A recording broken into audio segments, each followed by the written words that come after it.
Kita akan mulai kuliah kita pada siang hari ini. Jadi ini adalah pertemuan kelima ya.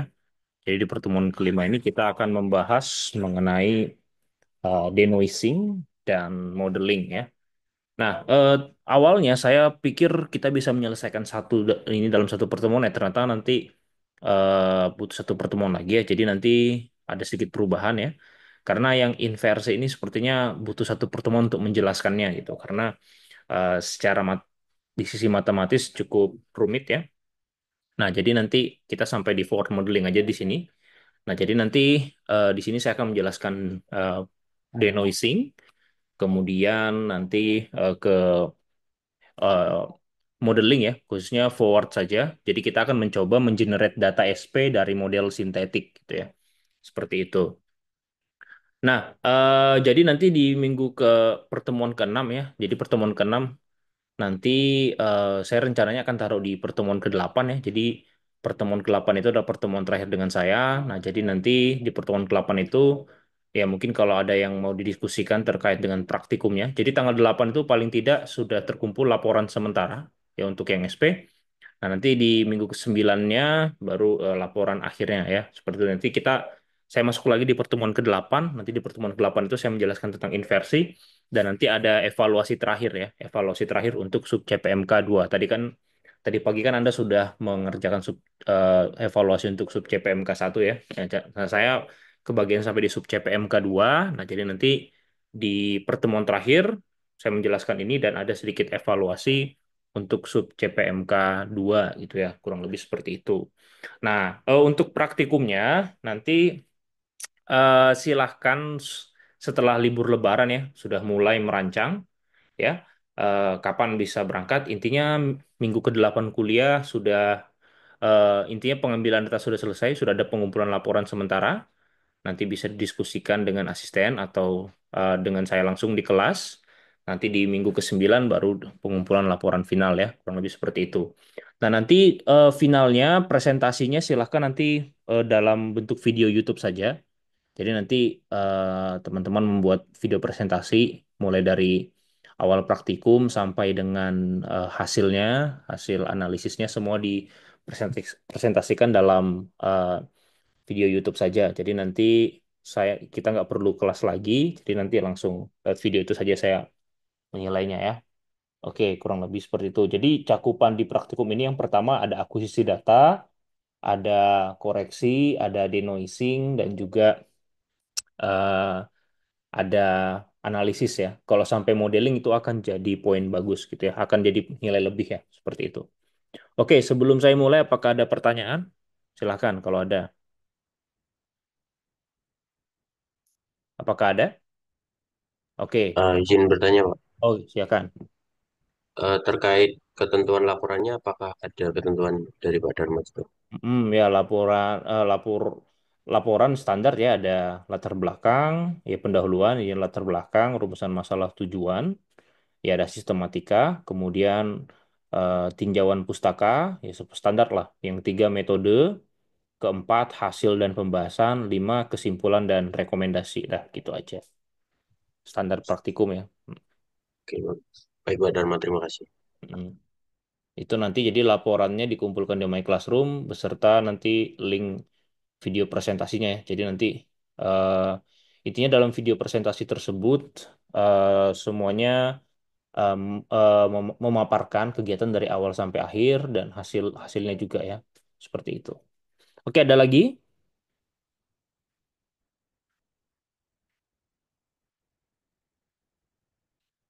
Oke, kalau tidak ada saya langsung lanjut. Permisi, Pak. Oh, oke. Izin bertanya. Mm. Terkait presentasinya itu nanti berarti menggunakan PowerPoint atau presentasi laporannya gitu, Pak? Yang dalam bentuk presentasi yang bagus lah. Masa yang dipresentasikan laporan? Ya intinya gimana?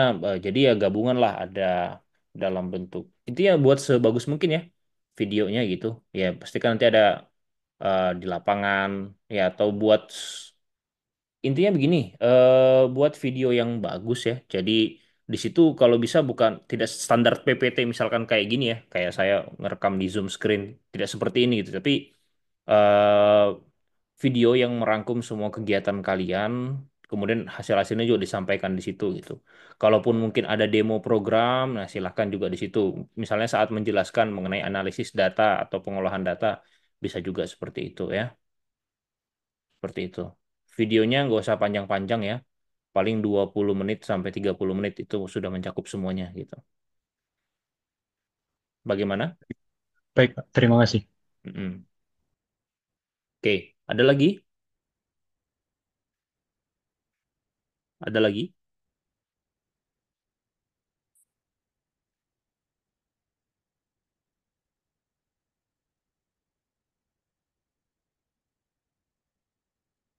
Oke, kalau tidak ada saya mulai ya.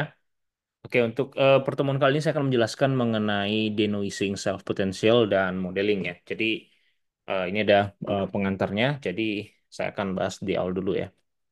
Oke, di kuliah sebelum oke, pada kuliah kali ini kita akan membahas mengenai CPMK-nya, tujuan dari pembelajaran dari kuliah kali ini, yaitu sama dengan minggu lalu, yaitu mampu mengimplementasikan metode heuristik secara prosedural, khususnya untuk SP ya, seperti itu.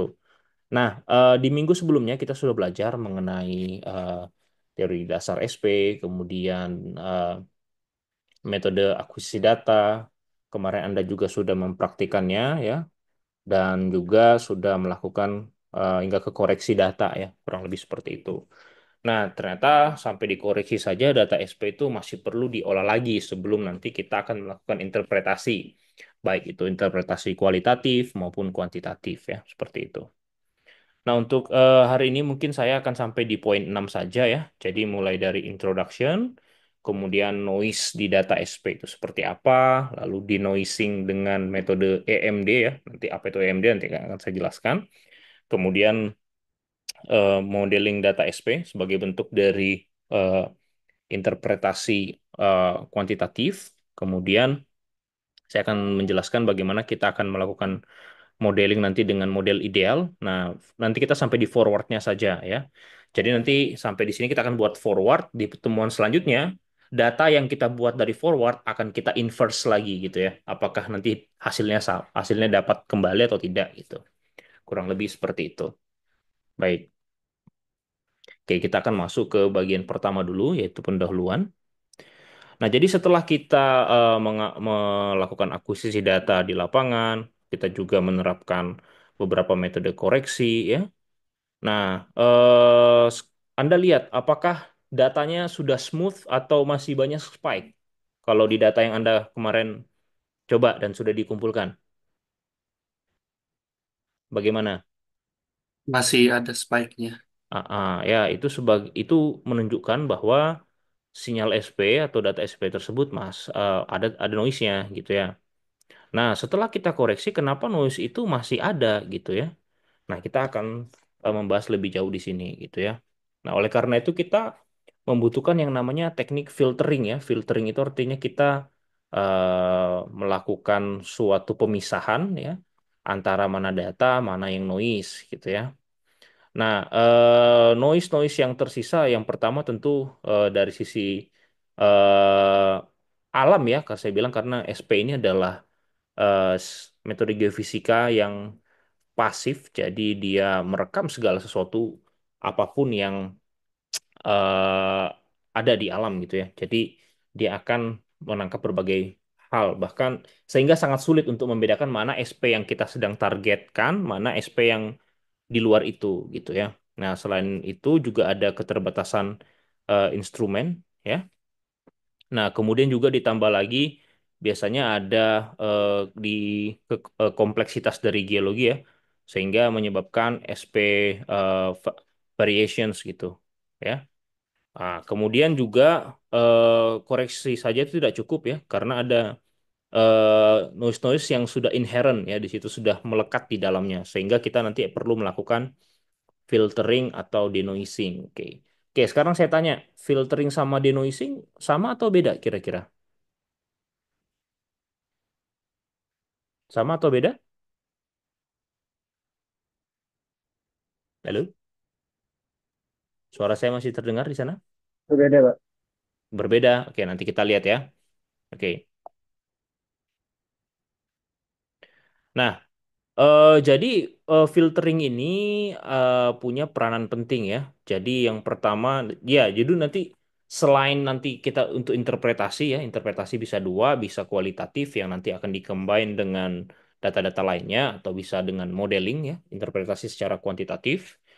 Filtering ini akan membuat pertama ya nanti tentu ya, kalau datanya saja banyak noise ya, maka nanti model yang akan kita dapatkan juga tentu tidak tepat gitu ya. Makanya salah satu caranya gunanya filtering itu untuk menghindari yang namanya garbage in, garbage out ya. Jadi kalau sampah yang masuk ya keluarnya juga sampah.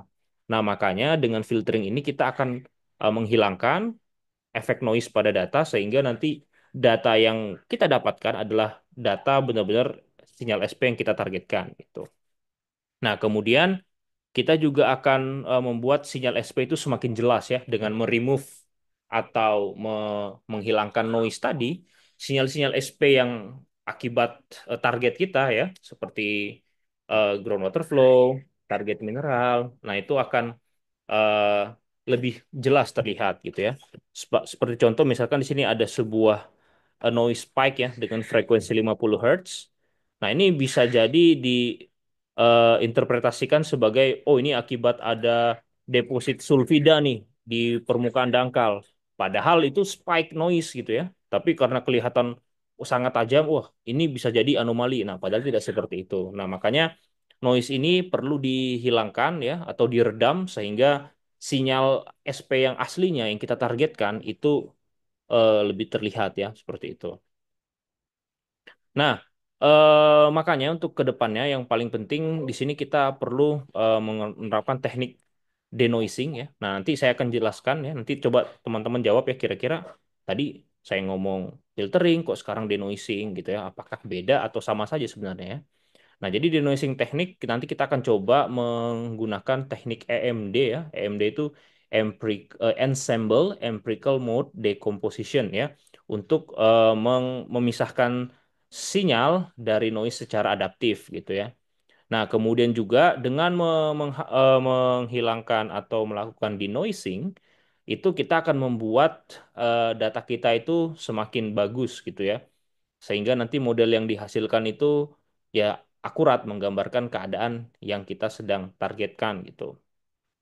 Nah, jadi filtering atau denoising ini menjembatani gap antara data yang sudah dikoreksi dengan model yang reliable gitu ya. Sehingga nanti data raw yang kita dapat itu bisa menghasilkan insight ya. Karena kan data itu akan memberikan kita informasi tentang apa yang ada di bawah permukaan ya. Jadi SP itu nilai perbedaan potensial yang sebagai akibat dari mekanisme-mekanisme yang ada di bawah permukaan gitu. Nah, sekarang masuk ke noise di data SP gitu ya. Nah, jadi data SP ini sangat bukan sering ya, sangat sering di terkontaminasi oleh noise ya. Jadi baik itu dari sumbernya alam ya, lingkungan ataupun dari instrumennya sendiri. Kemudian juga sebenarnya gini, yang menyebabkan kenapa di alam itu eh, pasti ada noise itu sudah pasti tidak bisa terhindarkan karena ada arus arus alami gitu akibat induksi medan magnet ya. Jadi ada aktivitas matahari dan lain sebagainya itu menginduksi bumi sehingga ada muncul namanya arus telurik ya atau telluric currents. Nah, itu yang menyebabkan adanya arus-arus di luar target eh, yang kita sedang cari itu. Makanya itu perlu dikoreksi ya. Makanya SP itu juga sangat berkaitan dengan waktu gitu. Karena berkaitan dengan aktivitas matahari mirip kayak yang di geomagnet gitu. Nah, kemudian juga ada efek dari rainfall dan humidity. Jadi efek dari curah hujan dan humidity. Nah, ketika ada fluida di yang ke tanah, kira-kira apa yang terjadi dengan tanah itu? Ketika banyak air, hujan, tanahnya menjadi lebih lembab. Apa yang terjadi dengan tanah itu kira-kira? Halo?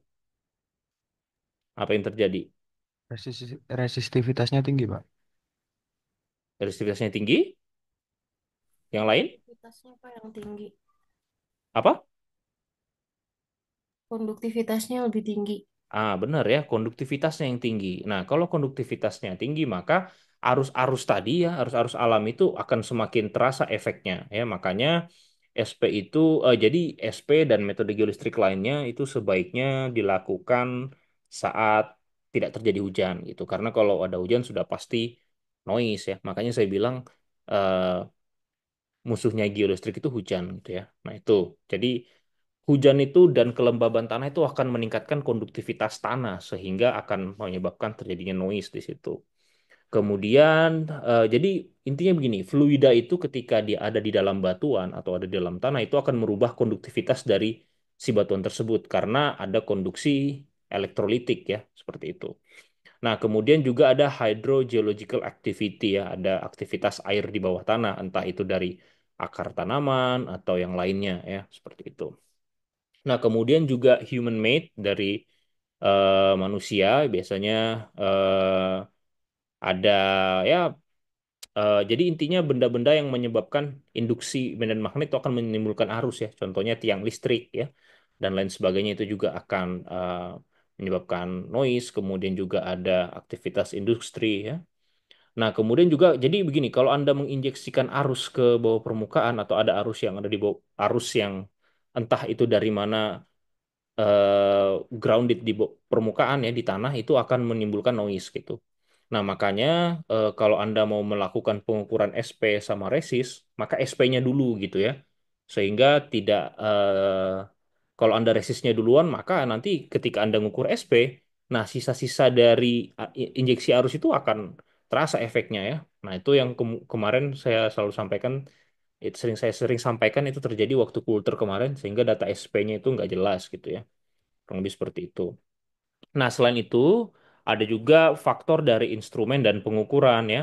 Nah, pertama kita menggunakan elektroda ya non polarized yang tidak stabil. Nah, makanya cara menstabilkan poros spot kalau biasanya ya itu larutannya sering diganti. Yang kedua, bagian bawahnya yang membran itu selalu dibersihkan karena biasanya ada terbentuk semacam apa ya? Ada yang ada garam yang ibaratnya dia membentuk seperti kerak gitu di situ. Makanya biasanya bagian bawah poros pot itu biasanya diamplas ya supaya dia bersih lagi itu salah satunya. Nah, kemudian waktu Anda meletakkan poros pot ketika kontaknya dengan tanah tidak tepat ya, itu juga akan menimbulkan error gitu ya, seperti itu. Dan error-error lainnya yang ditimbulkan oleh pada saat pengukuran ya, seperti itu. Nah, jadi tadi saya tanya kan di awal, apakah data Anda ada noise-nya? Anda sendiri bilang iya gitu ya. Nah, dari mana caranya kita melihat ada noise pada data SP? Ya, jadi noise itu apa? Noise itu intinya data-data yang tidak kita inginkan gitu ya. Jadi sebenarnya kita tidak ingin dia terrecord, malah terrecord gitu ya. Seperti itu. Simpelnya gini, Anda sedang merekam, Anda nyanyi, tiba-tiba ada orang ngomong di belakang itu keikut. Nah, itulah suara orang lain yang keikut di situ itu noise gitu. Nah, sama ya, seperti di data SP juga seperti itu. Nah, eh, noise-noise ini bisa ditunjukkan bisa diidentifikasi ya atau disignify dengan beberapa eh, tanda-tanda. Yang pertama ada fluktuasi yang secara random gitu muncul di eh, sinyal SP ya. Jadi makanya kalau sudah ambil data SP sebaiknya diplot gitu biar kelihatan ya. Jadi ada random fluctuations yang mana itu biasanya ada frekuensi dari variasi frekuensi tinggi ya yang sangat jelas terlihat. Nah, kemudian juga ada spikes yang kayaknya wah tiba-tiba ada ini lonjakan yang wah ini udah jelas bukan gitu ya. Kemudian juga ada periodic or cyclic pattern-nya ada beberapa variasi yang berulang yang biasanya juga disebabkan dari eh, medan elektromagnetik ya di luar itu seperti itu. Nah, kemudian juga ada drift atau tren yang lama gitu, lambat tapi lama yang mana disebabkan seperti soil moisture dan variasi lainnya gitu. Ada juga osilasi high frequency itu juga. Kemudian ada spatial discontinuity. Jadi ada yang beraturan ya ininya sinyalnya tiba-tiba berat gitu ya. Tiba-tiba ini lagi ya ganti ganti pola ya, kurang lebih seperti itu. Nah, jadi seperti seperti itu tanda-tanda ada noise di data ya. Nah, seperti yang Anda bisa lihat di sini, ini contoh ya, yang biru ini adalah sinyal SP yang ideal ya. Jadi ini yang smooth gitu ya. Anda bisa lihat yang warna biru. Nah, yang merah ini tanda adalah sinyal SP yang noisy. Jadi Anda bisa lihat ini ada spike di sini ya. Nah, ini kalau Anda lihat di sini. Nah, ini saya berikan contoh. Jadi eh, biru ini adalah data SP yang sangat noisy. Anda bisa lihat yang merah-merah ini adalah spike-nya. Ya, ada sudden spike. Nah, kemudian ini ada periodic noise yang berulang, ya. Nah, kemudian ini drift yang menunjukkan, oh dia agak naik nih polanya ya. Nah, kemudian juga biasanya ada yang ya yang di luar tren itu ya seperti itu. Jadi ini contoh-contoh eh, kalau data SP kita masih banyak noise-nya gitu. Nah, kalau Anda menginversi atau melakukan modeling pada data ini, tentu nanti kalau eh, algoritma inversinya tidak robust, tentu maka yang akan kita dapatkan atau hasil estimasinya tentu akan jauh gitu ya. Seperti nanti kita akan perlihatkan di pertemuan selanjutnya gitu. Oke. Nah, tadi saya sempat tanya ya, ada yang mau menjelaskan apa bedanya filtering dengan denoising atau apakah itu sama saja? Mungkin silakan, dua orang, satu dari kelas A, satu dari kelas B. Silakan. Satunya filtering, satunya denoising. Oke, silakan Roy, raise hand. Mau menjawab, Pak. Oke, monggo. Senangkap saya itu kalau misal di noising itu yang di PPT Bapak itu lebih ke eh, membedakan antara noise dengan sinyal yang asli gitu, Pak. Kalau filtering itu kayak melemahkan sama menguatkan gitu sih, Pak. Menurut saya seperti itu. Oke, thank you, terima kasih. Ini siapa nih, Roy? Iya, Pak. Jundatur Ryan. Oh, oke, Roy. Junda ya, oke.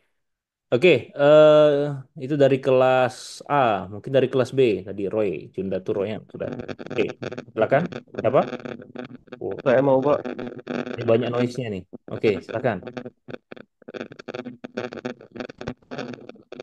Silakan. Saya Hmm, eh, kalau misalnya dilihat dari PPT dan juga dari bahasa Inggrisnya, filtering tuh lebih ke memanipulasi sinyalnya. manipulasi. Kalau misalnya di noising tuh bener-bener apa ya kayak menghilangkan noise-nya dari sinyal tersebut gitu.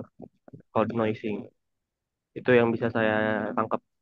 Oke, baik. Terima kasih Adrian Muhammad. Mungkin satu lagi yang cewek, perwakilan cewek. Cewek belum ada nih.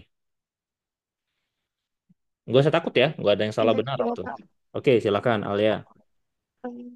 Berdasarkan pemahaman saya, filtering itu lebih ke menghilangkan atau melemahkan efek dari noise tersebut. Sedangkan kalau denoising, seperti yang kata Bapak tadi, yang PFD, itu lebih ke memisahkan sinyal data noise secara adaptif, jadi dipisahkan yang noise mana yang akan digunakan yang mana. Saya nakutnya seperti itu, Pak. Oke, baik ya. Nah ini saya coba silakan diperhatikan nih. Ini saya membuat perbandingan ya. Jadi pada dasarnya memang beda ya. Jadi gini, tujuannya sama ya untuk melemahkan atau bahkan menghilangkan noise-nya. Nah, kalau noise dihilangkan akan memperkuat sinyal aslinya gitu ya. Nah, yang pertama filtering itu tujuannya sama gitu, tapi pendekatannya berbeda ya, atau filosofinya berbeda gitu ya. Kalau filtering itu intinya kita melakukan seleksi gitu ya. Ada ada kata selektif, jadi selective removal. Jadi meremove eh, yang kita pilih ya. Makanya filtering itu selalu kaitannya dengan nanti selalu dibawa ke domain frekuensi sehingga nanti kita akan memisahkan melewatkan frekuensi yang mana apakah dengan bandwidth tertentu ya dari sekian hertz sampai sekian hertz atau kita akan meloloskan semua high frekuensi yang lainnya dibuang nah atau yang low frekuensinya saja kita ambil yang lainnya kita buang ya bisa seperti itu. Nah, sementara kalau di noising ini dia lebih advance. Kenapa? Karena dia melakukan rekonstruksi sinyal gitu. Jadi sinyal yang sesungguhnya itu dipisahkan. Nah, jadi sinyal itu kan terdiri dari macam-macam. Nah, dia akan membongkar sinyal itu ya atau mendekompos sinyal itu menjadi eh, macam-macam frekuensi. Nah, kita lihat mana yang noise itu biasanya akan dihilangkan gitu ya. Nah, kemudian digabungin lagi, kurang lebih seperti itu.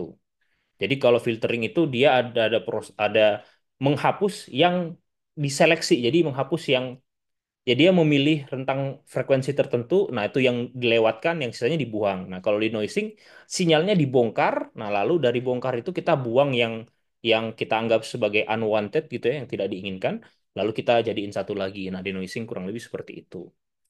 Nah jadi eh, primary goalnya juga eh, sedikit berbeda ya. Jadi kita akan mengisolate ya frekuensi range. Jadi kita akan mempertahankan range frekuensi yang kita inginkan gitu ya. Sementara kalau di noising kita merecover ya dengan meminimalkan eh, apa efek dari noise. Makanya noise-nya itu dihilangin gitu ya. Nah, ini contoh-contohnya ya yang saya bilang tadi ada band pass, high pass, low pass, ada moving average ya, winner filter, itu yang ada filtering-filtering semua konsepnya seperti itu ya. Nah, kita belajar di analisa data digital tuh. Nah, sementara kalau di noising biasanya menggunakan wavelet thresholding ya, kemudian EMD ensemble empirical mode decomposition yang akan kita bahas. Nah, bahkan juga sekarang menggunakan machine learning ya sebagai pattern recognition. Jadi machine learning itu digunakan untuk mengenali pola. Nah, jadi pola-pola yang dia sudah pelajari nanti dia akan bisa membedakan mana yang noise, mana yang sinyal yang kita inginkan ya seperti itu. Nah, itu kurang lebih perbedaannya. Nah, kapan digunakan? Yang pertama kalau filtering kita harus tahu dulu noise frekuensinya di mana. Jadi kita bisa meremove itu. Itu dia. Ya, jadi eh, contohnya kayak di seismik ya, kalau kita body wave yang kita inginkan, kita sudah jelas tuh rentang frekuensinya berapa sampai berapa. Atau yang kita inginkan kalau di analisis gelombang permukaan yang kita cari malah ground roll-nya gitu ya. Contohnya seperti itu gitu. Jadi kalau filtering itu eh, kita sudah tahu dulu rentang frekuensi yang mau kita ambil atau yang kita hilangkan. Nah, jadi kalau di noising itu kalau sinyalnya kompleks ya, contohnya sinyalnya kompleks itu dia non stasioner, ada overlapping. Nah, makanya kita ya agak susah itu ya memisahkan berdasarkan frekuensi. Makanya kita langsung bongkar aja sinyalnya menjadi beberapa bagian. Nah, yang yang noise itu yang kita buang itu kurang lebih seperti itu. Oke ya, kurang lebih seperti itu. Oke, nah sekarang kita akan membahas mengenai uh, denoising data SP dengan menggunakan uh, empirical mode decomposition, ya, ensemble empirical mode decomposition. Jadi basicnya ini EMD. Nah, ensemble empirical mode ini improvementnya ya untuk menghilangkan mixing mode gitu. Nah, jadi idealnya ya, jadi sinyal SP itu uh, ya, SP data itu bervariasi terhadap waktu gitu ya. Nah, kemudian banyak sekali anomali yang multiscale di situ. Nah, kemudian juga terdapat low SNR conditions. Ada yang tahu SNR itu apa? Ada yang tahu? Sinyal noise ratio. Ya, signal to noise ratio ya biasanya itu di analisis sinyal. Jadi weak signals marked by high amplitude noise ya, contohnya seperti itu. Jadi bisa kelihatan dari situ gitu. Nah, jadi kemudian AMD ini secara metode dia baik ya karena cocok untuk sinyal yang kompleks seperti SP. Nah, cuman salah satu kekurangannya dia secara komputasi itu sangat intensif, makanya untuk eh, biasanya saya dulu pernah tuh ya ngerjain tugas dulu microseismic itu filtering dengan EMD itu sampai makan waktu 2 hari ya. Jadi bayangin laptop itu ngerunning buat filtering data microseismic di satu lapangan tuh bisa 2 hari lebih gitu ya. Gitu. Ya itu menggunakan laptop di zaman itu ya. Sekarang kayaknya udah lebih cepat itu prosesinya. Nah itu dia. Nah, kenapa AMD ini sangat cocok ya untuk denoising pada SP? Yang pertama, selain dari sisi ya SP itu banyak high frekuensi ya, jadi bisa dilihat dia itu apa ya? Sinyal SP itu sangat dipengaruhi noise-noise sekitar yang lebih kuat dari sinyal intinya gitu ya.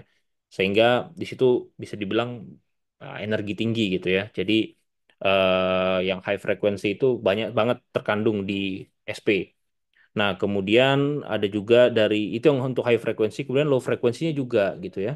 Ada drift dari elektroda gitu ya, bahkan ada gradien dari redox gitu yang sifatnya kimia gitu. Itu juga eh, secara inherent ada di SP. Jadi bayangin dari high dia kena, low juga kena, sehingga data SP itu ya begitu ya, banyak banget spike-nya gitu.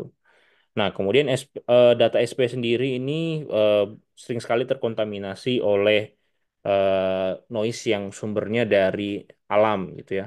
Bahkan juga dari manusia yang seperti sudah kita bahas di depan tadi. Nah, sehingga metode-metode filtering tradisional yang berbasis tadi frekuensi ya. Jadi Fourier based filter itu artinya kita atau biasa disebut dengan analisis spektral. Jadi kita memisahkan berdasarkan spektrum frekuensinya gitu ya. Nah, jadi kalau kita menggunakan yang tadi, basicnya adalah filtering dengan eh, berdasarkan domain frekuensi, itu bisa menghilangkan sinyal-sinyal yang important gitu di SP. Nah, biasanya data-data yang metode pasif itu seperti itu. Nah, makanya kita sangat memerlukan metode-metode eh, ada juga yang menyebutkan denoising itu non-linear filter gitu ya. Ada yang bilang seperti itu juga. Nah, itu sehingga metode-metode seperti EMD dan turunannya itu sangat diperlukan untuk kasus-kasus seperti SP ya.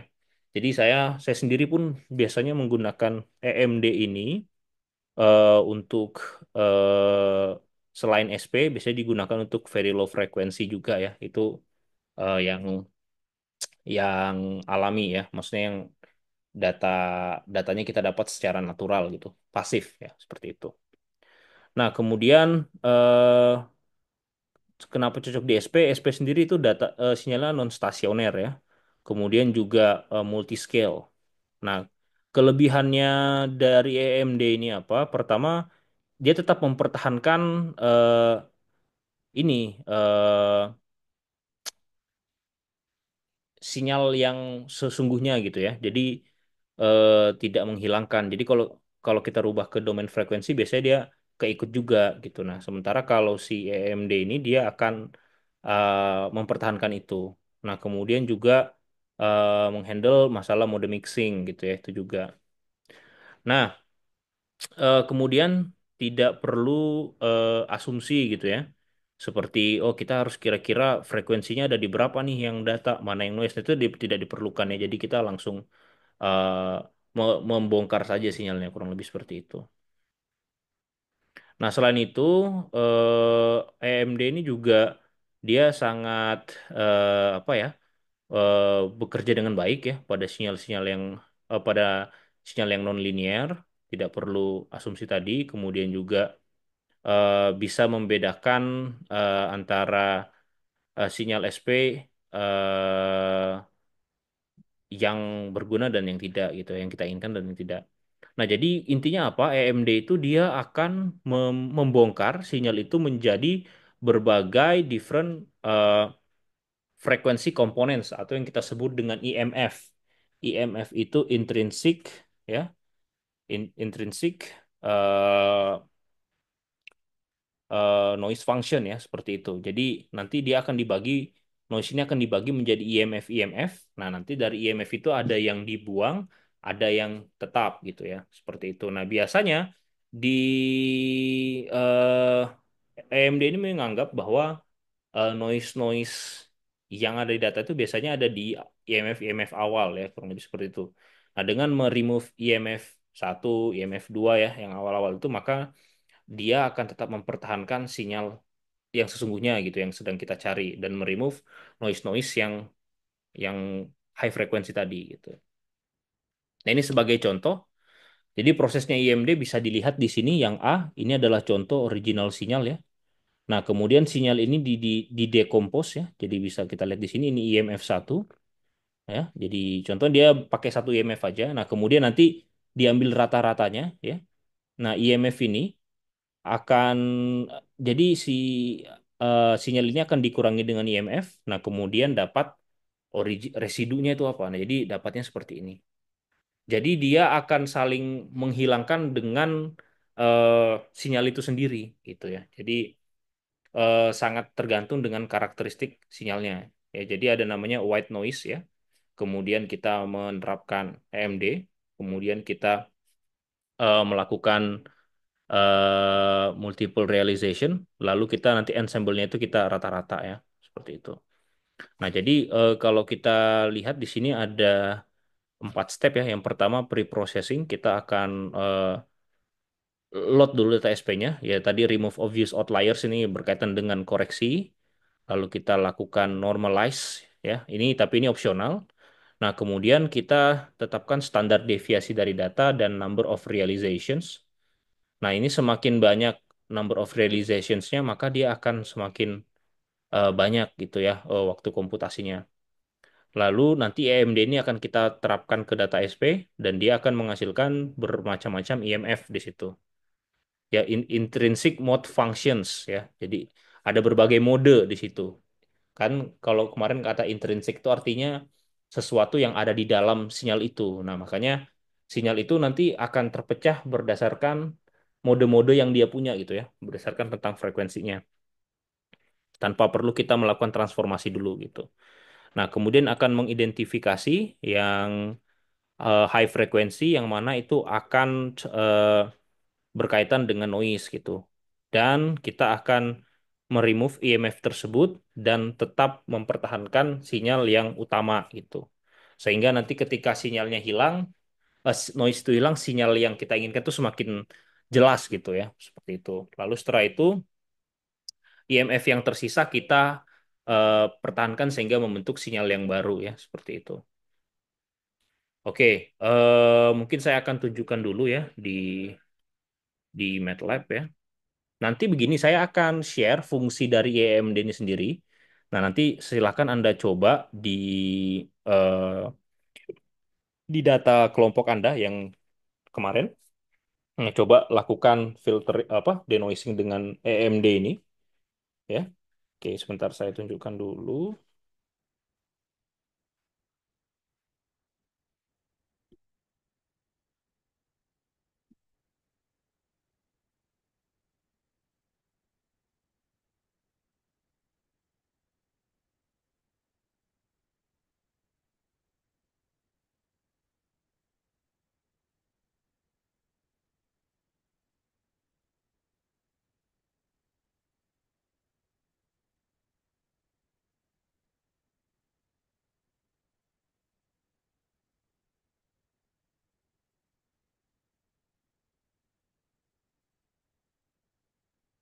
Oke, apakah MATLAB-nya sudah terlihat di sana?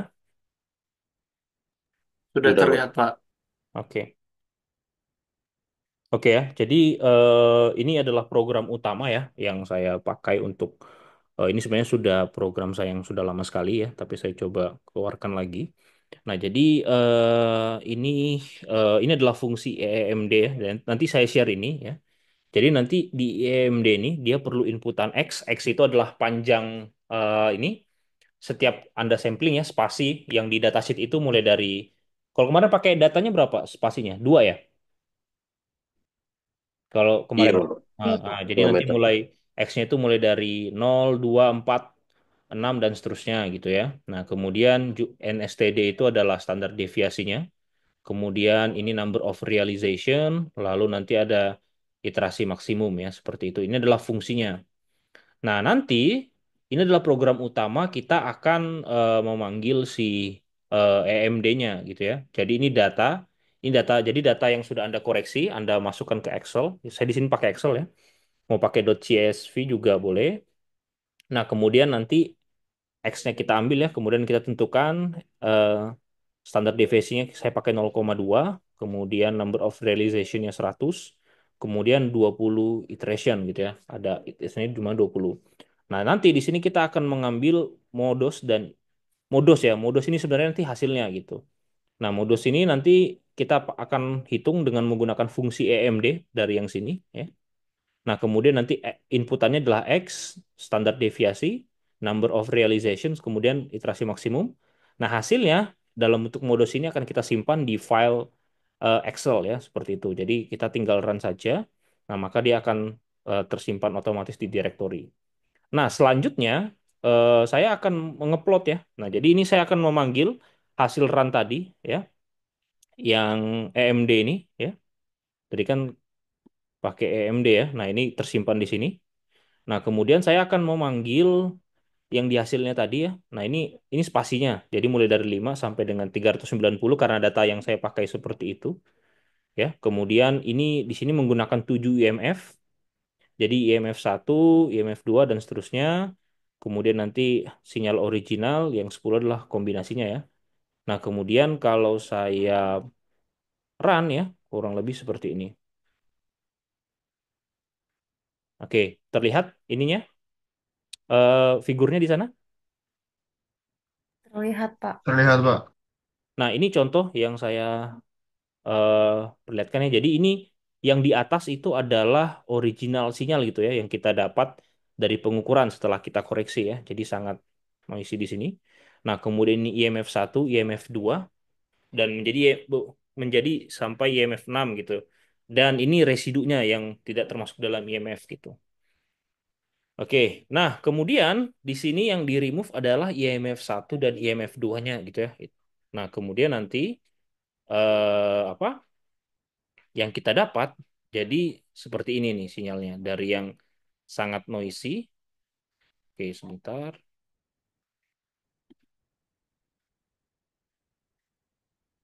Oke, ini saya coba plot ya.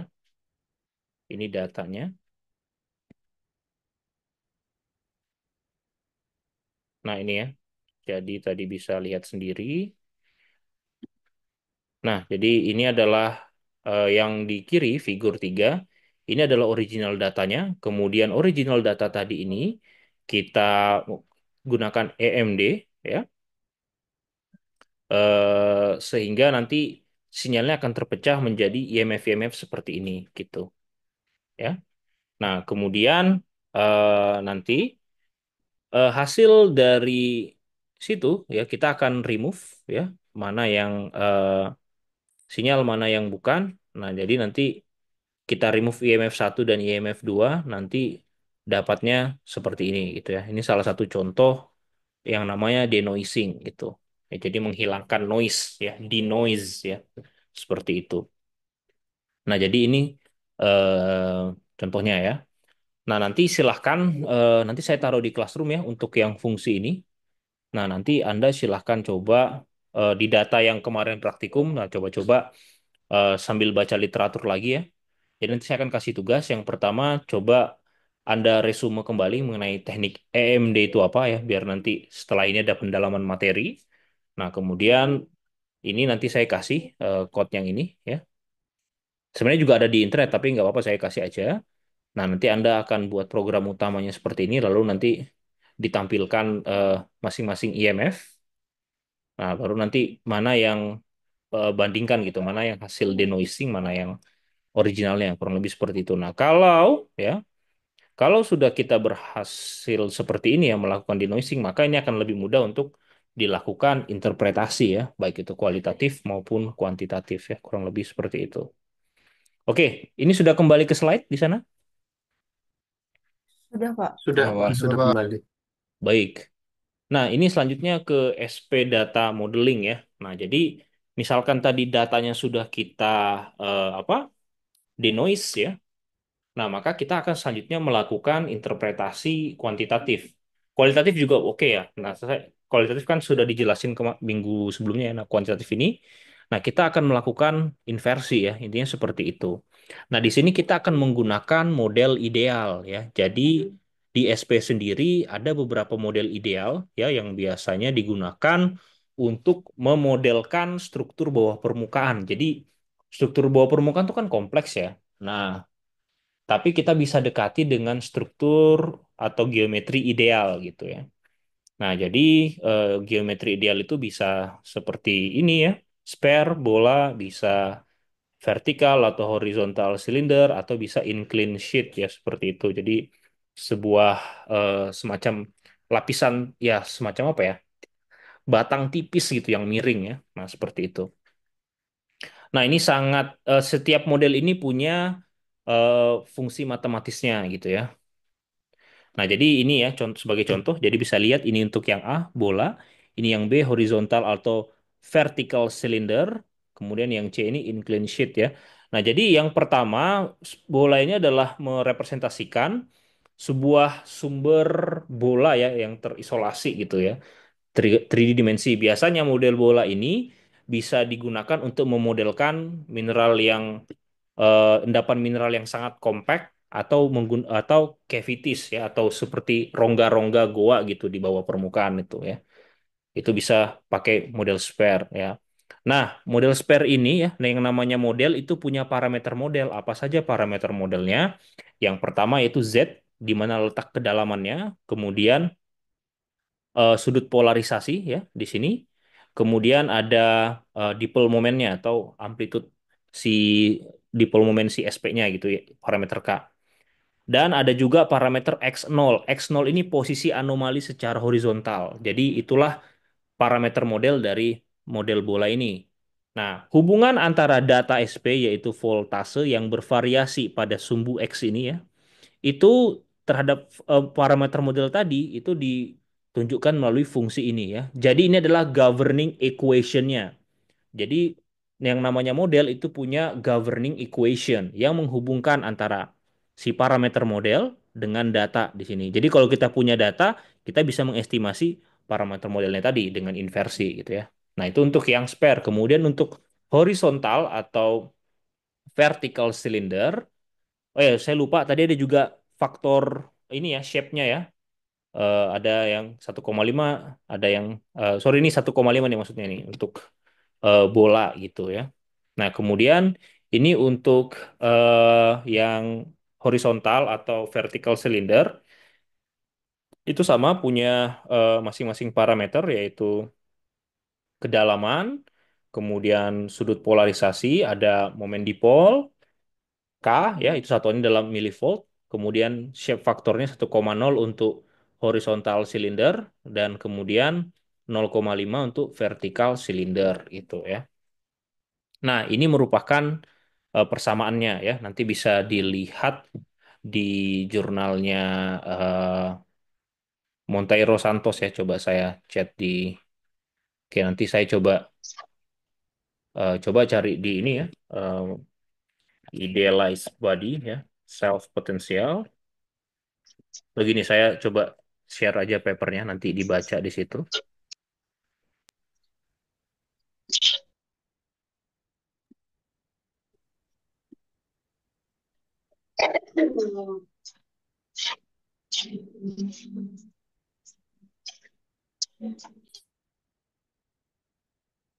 Oke, silakan dilihat di chat box.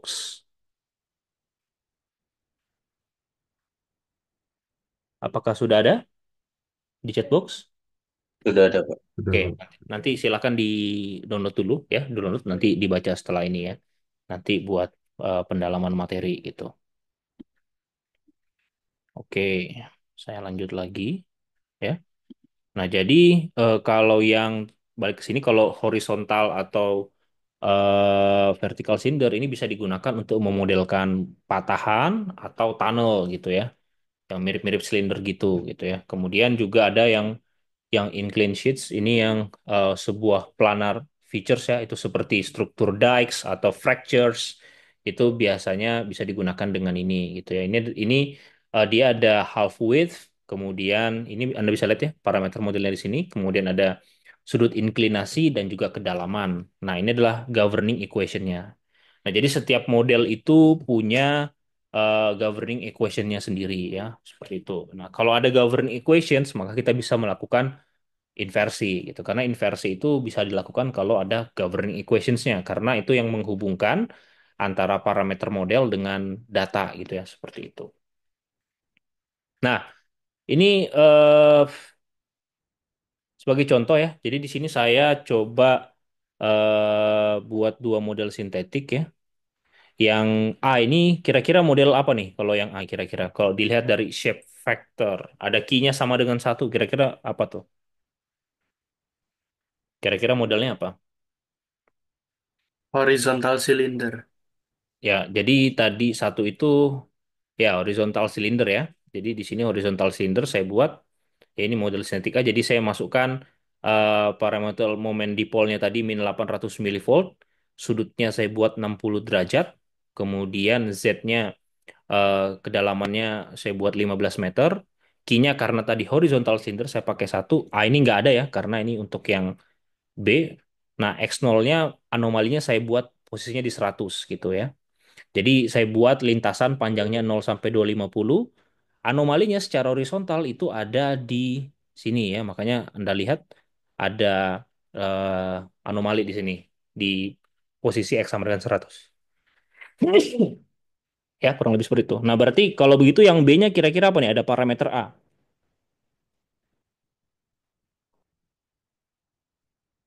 Ini yang incline sheets ya. Jadi key-nya nggak ada salah satunya dia tidak punya key tapi punyanya A gitu.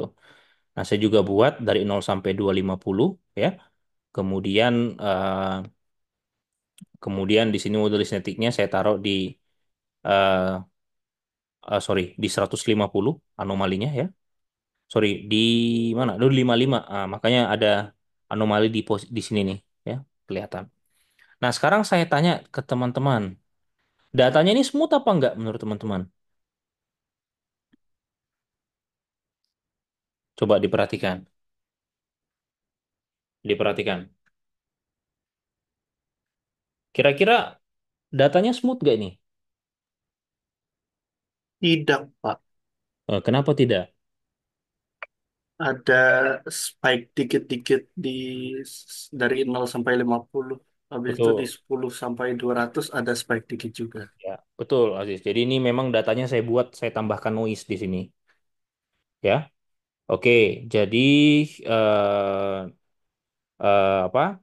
Ini datanya memang saya buat ada noise-nya ya. Jadi saya tambahkan Gaussian noise kalau tidak salah itu 55% ya. Jadi sehingga datanya seperti ini. Nah, kalau nanti makin banyak noise-nya maka dia akan semakin semakin terlihat noisy ya. Jadi ini hanya sedikit karena noise-nya cuma kecil ya, 55%, sorry. Nah, seperti itu. Nah, jadi eh, nanti di sini saya coba minta teman-teman dulu untuk membuat jadi setelah dari sini silakan buat model sintetik bisa menggunakan kita forward modeling. Jadi ini namanya forward ya. Ini yang kita lakukan forward nih. Jadi forward itu kita definisikan modelnya, lalu kita masukkan ke equation yang tadi ya. Nah, maka kita dapat datanya seperti ini gitu ya. Seperti itu. Itu namanya forward. Nah, sekarang saya berikan tugas ya untuk yang pertama yang EMD ini ada dua tugas. Yang EMD ini kelompok. Silakan yang kemarin itu yang tugas praktikum Anda, data praktikum yang sudah dikumpulkan. Nah, coba ini apa terapkan EMD di situ. Nanti saya share slide ini dengan ininya juga dengan fungsi MATLAB-nya tadi ya. Karena kalau di Python Anda harus install juga library untuk EMD. Nah, ini saya langsung di MATLAB saya langsung kasih ini aja fungsinya. Nanti Anda coba ya. Nah, setelah nanti Anda lakukan denoising, coba dianalisis gitu ya. Nah, lalu yang ini individu. Silakan Anda buat model sintetik sesuka Anda sendiri ya. Nah, jadi nanti Anda buat dulu ini, nggak usah pakai noise dulu, yang biasa aja. Nanti di pertemuan selanjutnya kita tambahkan noise, lalu kita filter, habis itu kita inversi. Dapat dapat dapat kembali nggak ini ya? Jadi gunanya itu kita akan coba nanti data ini kita inversi ya. Harusnya kan dapatnya seperti ini ya, karena ini yang sebenarnya gitu. Nah, kalau ini kita forward tambahin noise, kita inversi, apakah masih dekat dengan ini? Kurang lebih seperti itu ya. Nanti itu di kuliah ke pertemuan terakhir ya. Kurang lebih seperti itu. Oke, sampai sini ada pertanyaan? Oke, Alif Mukti, silakan. Izin tanya Pak, soal yang IMF tadi. Dia. Itu kan tadi Bapaknya apa namanya? Menghapus IMF yang 1 2. Mm-mm. Itu alasannya kenapa Pak? Nah, jadi gini ya. Gimana menentukan IMF yang dihapus? Oke, jadi pertama mana tadi ya? Bentar.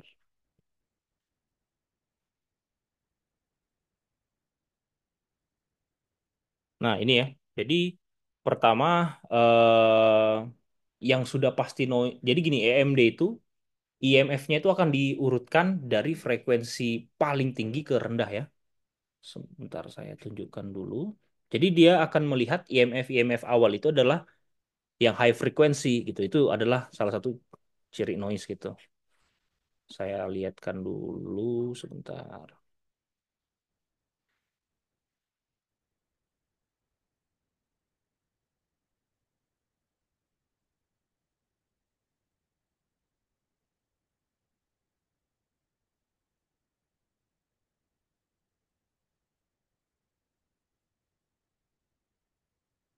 Sudah terlihat ini?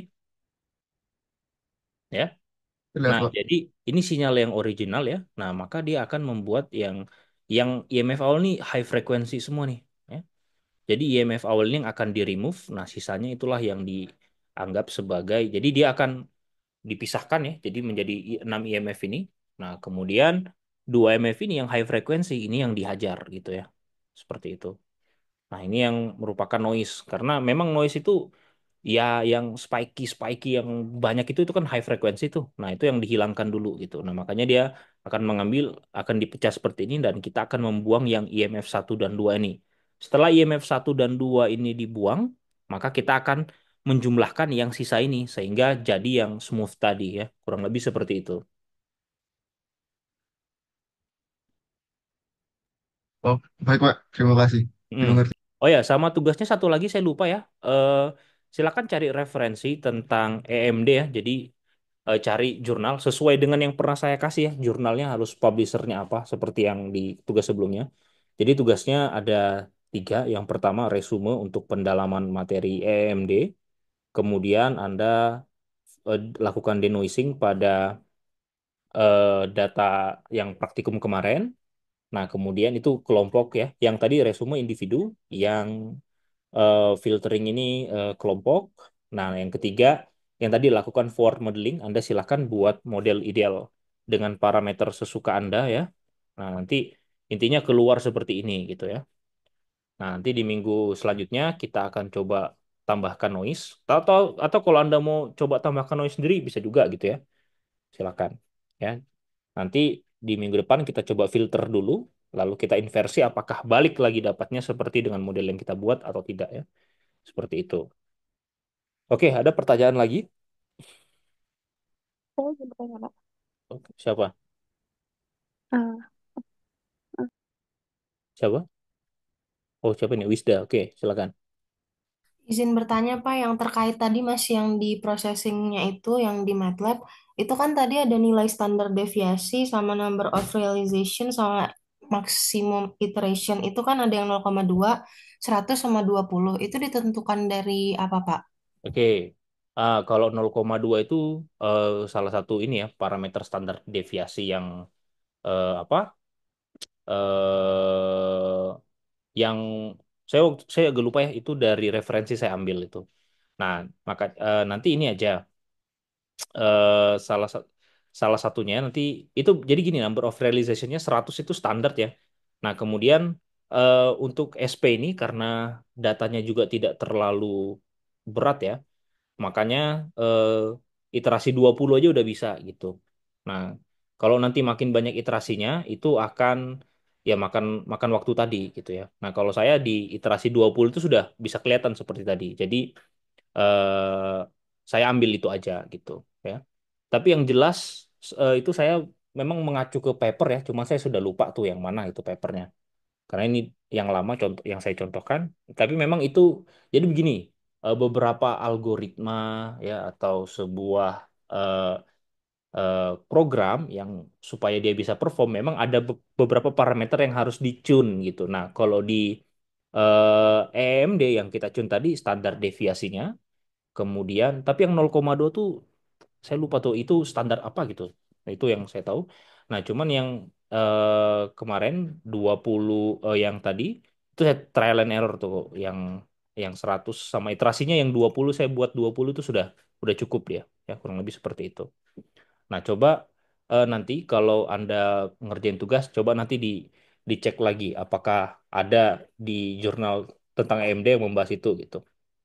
Kurang lebih seperti itu. Jadi intinya supaya dia bisa perform well, nah parameternya tadi harus dicune gitu. Nah kebetulan di kasus saya ini, saya juga mohon maaf ini karena saya juga udah lupa nih karena ini udah beberapa tahun yang lalu waktu saya masih S1 ya. Nah itu pakai tadi parameter yang sudah Anda sebutkan itu sudah cukup gitu. Kurang lebih seperti itu. Baik, Pak. Terima kasih. Mm. Nanti sekalian saya buka-buka lagi file saya yang lama ya, kenapa saya pilih itu. Tapi intinya itu yang kompatibel dengan kasus saya gitu ya, yang ini. Seperti itu. Oke, ada lagi? Saya jadi tanya, Pak. Oke, silakan. Ini masih terkait dengan pertanyaan yang waktu tadi. Mm-mm. Eh, jadi apakah ada kemungkinan untuk selain IMF 1 dan 2 ini yang artinya low frekuensi eh, dianggap sebagai noise atau IMD ini hanya menganggap high frekuensi saja yang sebagai noise-nya? Oke, pertanyaan bagus. eh Ya, jadi memang pertama ini karakteristik dari SP sendiri ya. Biasanya memang sinyal SP itu salah satu karakteristiknya paling banyak yaitu ada yang di high frequency gitu ya, yang high frequency. Nah, tapi kalau kita gunakan filtering yang biasa, kita tidak tahu rentang frekuensinya berapa gitu. Ya. Nah, jadi salah satu caranya ya kita mendekomposisi sinyal tersebut. Nah, di EMD ini dia akan mengurutkan dari IMF itu dari yang frekuensi tinggi sampai yang ke residu tadi gitu, yang tidak terdefinisi gitu ya. Maksudnya dia ini masuk rentang frekuensi yang berapa. Nah, itu biasanya akan dibiarkan karena itu biasanya berkaitan dengan sesuatu yang ada di yang lebih dalam gitu ya, kurang lebih seperti itu gitu. Mm-mm. Nah, jadi dia EMD-nya sendiri tuh punya mekanisme ya, di mana dia akan em, akan menentukan jumlah IMF itu tergantung dari sinyalnya, ya. Kemudian nanti dia akan ya tadi yang high frequency itu yang akan dia hilangkan seperti itu. Nah itu, nah nanti tapi IMD itu juga masih ada kelemahannya ya terkait saya agak lupa ya. Nah nanti itu ada variannya lagi yang lebih advance, ada namanya eh, NA, ada EMD. Jadi setelah EMD itu yang saya tahu itu ada lagi namanya NAEMD, ada yang lagi MEEMD gitu ya, kurang lebih seperti itu. Jadi macam-macam ya ininya.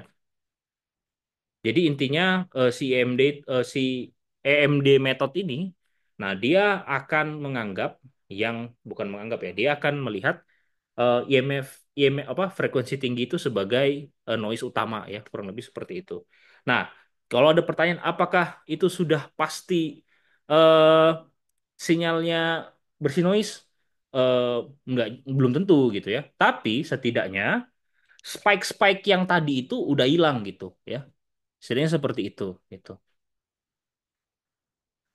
Jadi dengan menghilangkan yang frekuensi tinggi, datanya bisa jadi lebih smooth gitu.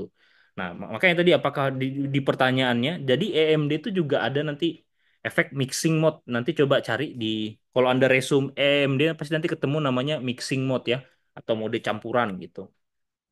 Nah, itu yang nggak bisa diselesaikan EMD. Jadi intinya EMD itu mencoba untuk menghilangkan yang frekuensi tinggi tadi, supaya spike-spike tadi yang sangat-sangat mencolok itu hilang gitu.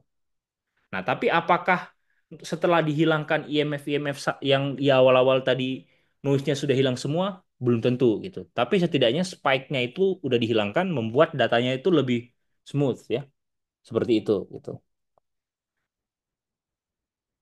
Bagaimana? Oh, baik, Pak. Terima kasih. Mm-mm. Oke, ada lagi?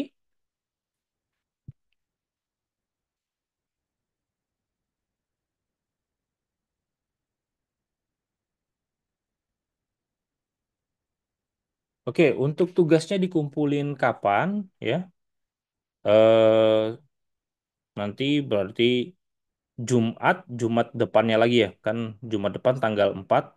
Nah, nanti dikumpulkan tanggal 11 berarti ya. Tanggal 11 sesuai jam kuliah kita hari ini, 11 April ya. Tolong catat, jadi dikumpulkannya 2 minggu lagi karena minggu depan masih libur Lebaran ya, jadi silahkan berlibur ya. Menikmati waktu bersama keluarga di hari raya, jadi tidak usah diganggu dengan tugas apapun. Nah, jadi dikumpulkannya di minggu depan gitu ya. Oke, ada lagi pertanyaan kira-kira?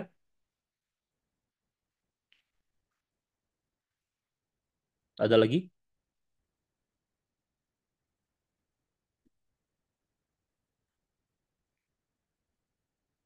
Oke, saya rasa sudah tidak ada ya. Jadi kurang lebih itu yang sudah yang kita diskusikan ya di kuliah kali ini.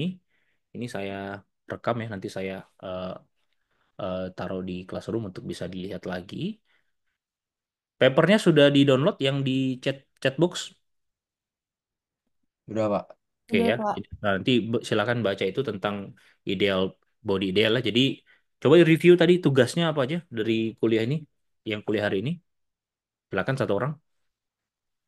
Izin mereview, Pak. Untuk tugasnya ada tiga. Yang pertama ada resume materi tentang IMD, itu tugas individu. Terus melakukan denoising data praktikum, itu tugas kelompok. Sama mencoba forward modeling untuk data-data yang SP tadi itu tugas individu. Dan deadline-nya di tanggal 11. Oke ya, semuanya deadline-nya di tanggal 11 ya. Nah, jadi untuk yang tugas ketiga tadi, yang forward modeling, silakan Anda buat dari tiga model tadi ya. Nah, tentukan, jadi Anda buat spare, horizontal cylinder, dan yang inclined sheets itu. Jadi dari tiga itu, nah silakan Anda buat sendiri parameter modelnya, tentuin, lalu forward sampai keluar datanya. Ya, kurang lebih seperti itu. Oke, ini minggu kelima ya, berarti masih ada satu pertemuan lagi dengan saya.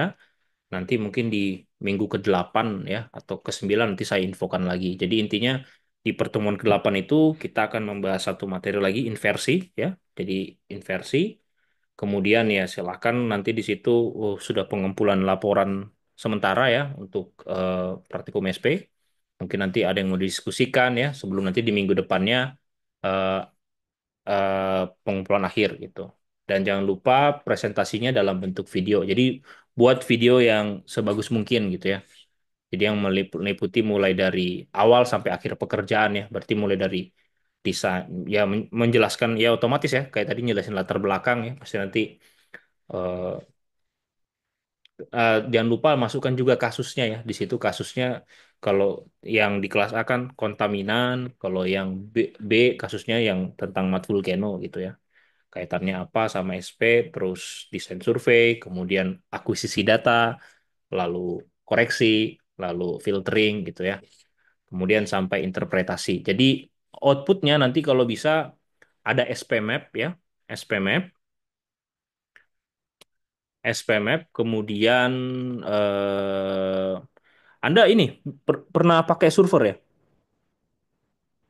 Server atau Pernah, belum? Pak. Pernah ya? Pernah. Oke, ya udah, berarti nggak perlu saya bahas ya untuk mapping. Pada dasarnya sama gitu ya. Kalau ambil Gravity berarti udah pernah. Jadi map SP map itu basically sama kayak buat map Gravity ya. Jadi ya intinya interpolasi. Nah, jadi nanti keluar SP mapnya jangan lupa nanti itu di overlay dengan lokasi pengukuran gitu ya. Jadi biar kelihatan nanti itu di mana. Jadi intinya dari SP map ini akan kelihatan anomali di mana. Nah, kemudian langkah selanjutnya adalah di mana line-line geolistrik yang akan kalian ambil dari SP map tersebut ya. Arahnya ke sana. Dan jangan lupa juga analisisnya gitu ya. Seperti itu. Oke, saya rasa jelas ya. Pak, izin bertanya lagi, Pak. Oke, silakan. Terkait yang untuk tugas forward modeling itu nanti forwardnya tuh pakai apa ya Pak? Maksudnya pakai MATLAB juga kah atau gimana? Boleh, kalau mau pakai MATLAB silakan. Mau pakai Python juga silakan. Saya bebaskan ya. Oh, Mm, baik, Pak. Terima mm. kasih.